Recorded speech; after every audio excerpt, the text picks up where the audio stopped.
Dr. Olusola, Ayoola, too, please. You can come forward. So, in inviting Dr. Ayoola, please don't forget prospects, challenges, solutions. Thank you. When we listen to Dr. Bakari on the regulations in place, we are willing to now adopt that digital trust, that trust in digital systems and governance. How then, or what then, can we hope to benefit from that? And then secondly, what do we need to do to tap into the opportunities that would arise? But before that, let me first of all try to make a very simple clarification here. Global competitiveness is supposed to be the question in days like this where we've just seen what COVID-19 can cause. And then the question is, how competitive are you as a professional in your field? And I'm saying this because we've seen what has happened in the medical field with medical tourism. You have medical doctors in Nigeria, but patients still go abroad. Or we've seen the case of education, where you have universities in Nigeria, but students, parents still take their children abroad. So how competitive are you? Let us not assume that it's not possible to have accountancy tourism, because already it's coming to your doorstep. Let's look at the banking sector, for example. There are so many online banks that don't even have offices in Nigeria, and citizens are opening accounts.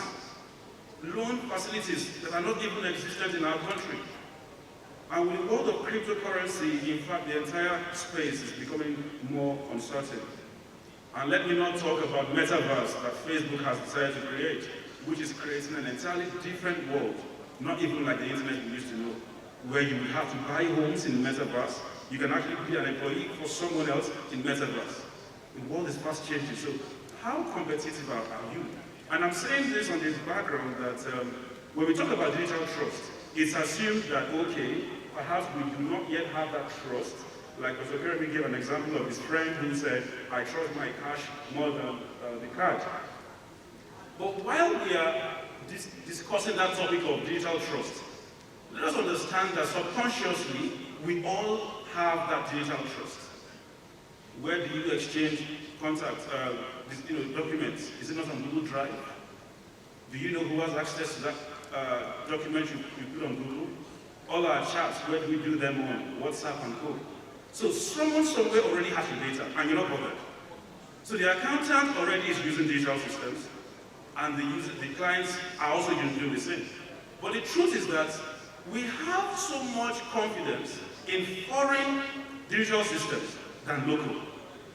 So the question would be, how competitive are we based on how much do we trust our own digital system, where we eventually agree to take it on?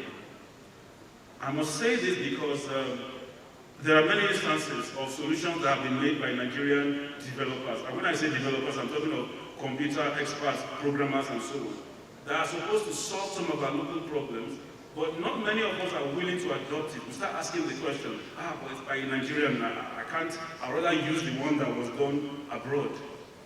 And if we're not careful, it's going to cost us our jobs.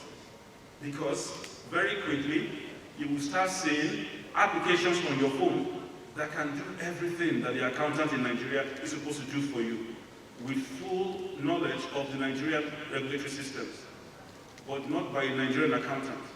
The world is shrinking, and so therefore, we must be careful to ensure that at the end of this session, we know that there is a need to not only trust digital systems, but to trust indigenous digital systems. And so I'm hoping that by the time we listen to Dr. Bakari, we'll see the infrastructure in place to ensure that we can actually trust local infrastructure. But now, on the issue of the benefits, what do we stand to gain? In my case, as a private practitioner in the area of artificial intelligence, we are supporting in the development of something revolutionary. Now, as accountants, you all have clients, you are consultants to a number of conglomerates. But who is the consultant to the market woman on the street? Who is taking care of their account? Are we going to assume that, no, they don't need to be considered in this whole scheme? There has to be a case for them. Of course, you would argue that, but they cannot pay for the accounting services. And that is the challenge. The whole idea of digital system is that it allows a win-win situation. where the client does not actually pay you, but the data you get from that client pays you. Do you know how many people will be willing to pay to get to know which fast-moving commodity good is actually ahead in the market? So when a local market woman says to you, please take care of my account, I sold this, I don't know what I've done, can you do that for me? You would not really need to ask for payment because you already have a system in place that does it seamlessly without you being involved. But then there is someone else somewhere, a middleman or a manufacturer, that will pay you anything to get that data. And that's what Facebook is doing. You can see that on Facebook it's free for you to make an account, but then there's a lot of money already to the owner of Facebook. Because like Dr. Jeremy said, data is it priceless? Or something like that. And he mentioned trust in the currency. Asset. So assets, yes. So that is one benefit when we look into that area. So what we are doing, for example, is that we are building a smart system, very little system, like a normal POS system, that allows the local market woman to give, man or woman, sorry, I have to be very careful here, to actually give you receipts for everything you buy. Sometimes a company, a Nigerian company wants to buy something and says, for the sake of accountancy, for the sake of taxation and everything, we need to get it from a store that will issue receipts. And then that deprives the market woman the chance to sell to you because she doesn't issue receipts. So we are creating a simple POS system that not only collects payment, but also has a barcode scanner that scans everything you're buying so she can issue you a receipt. And that is important for us if we must carry along the microeconomic aspect of the country. So that is one aspect, and of course I can't emphasize the amount of benefit you get from that data. So what's the job of an accountant, if I may ask? To keep records, to inspect records, and to analyze records. What are you analyzing? You are analyzing so that you know where we are, or where the client is, why we are here, what have we done in the previous financial year, and then where are we heading if we change or if we don't change our ways. And that is the kind of information or detail that people look for when they consult an accountant. But you are limited to the amount of data they provide for you. So it's easy to say, well, our job is limited because there is not enough data. But by the time we embrace digital trust, there will be too much data to make use of. But the question is, what will you do with it? So that is the future we should be looking at. The benefit is going to impact on the profession. So we know that with too much of data, there's a lot we can gain. But what are the things? First and foremost, you have what we call data analytics, that helps you to even present or represent your data in a very easy to understand manner for the managers to understand. But beyond that, there is a time series forecasting or time series analysis. When you have data, even without proper research, you can easily see the causes and the effects of actions that we take. You can also see a trend in the way markets change or people's behavior changes. For example, in the area of forex trading or stock trading, it's easy for us in the field to see where the market is heading.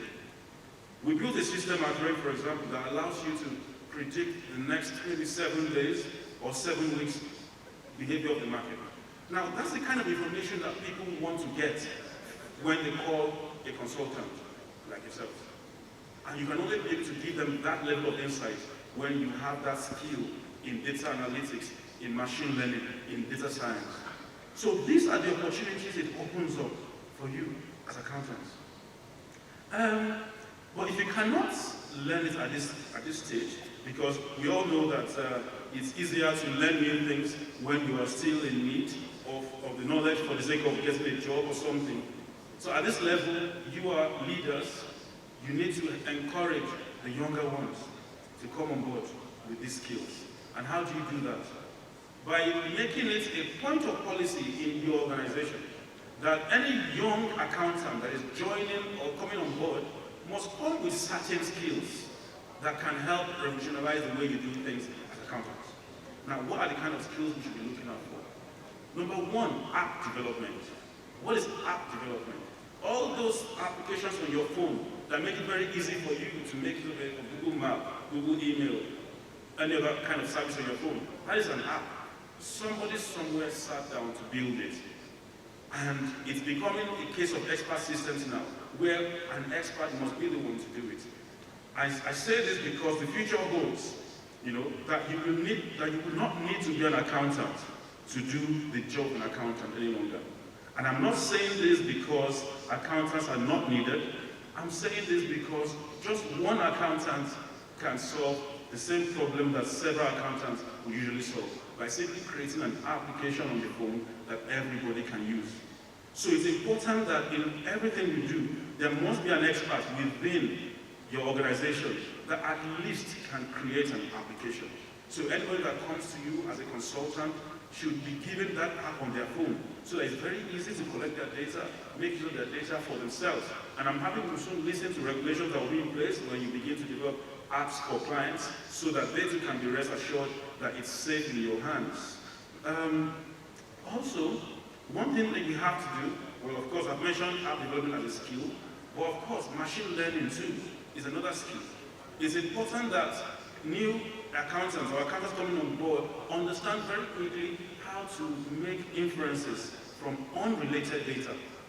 The good thing about machine learning is that while science can sit down to understand why this cause leads to that effect, machine learning simply looks at history. What have we done and what did we get? Then look at how it has gone for several years.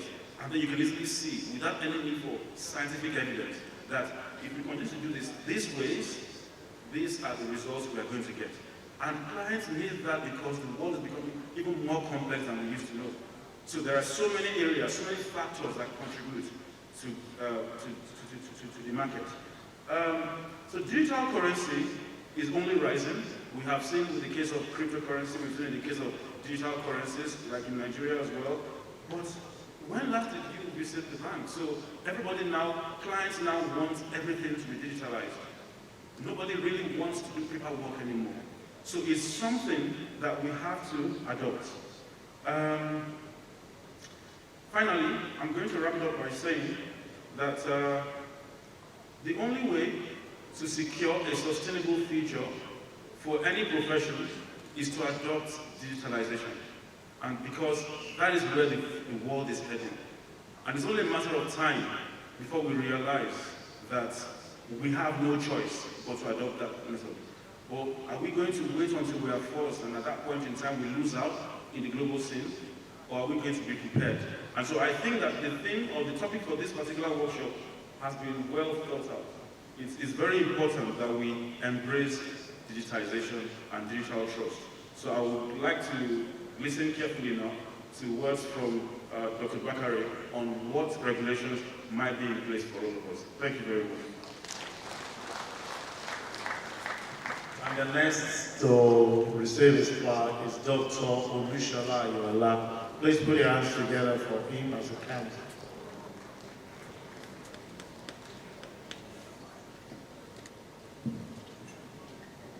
Dr. Olusola Ayoola, we are very grateful to you for your contribution to this topic. We are better informed, and we definitely will take this time and to make sure that your recommendations are followed. Thank you very much. So we'll take a group photograph. Let the paper.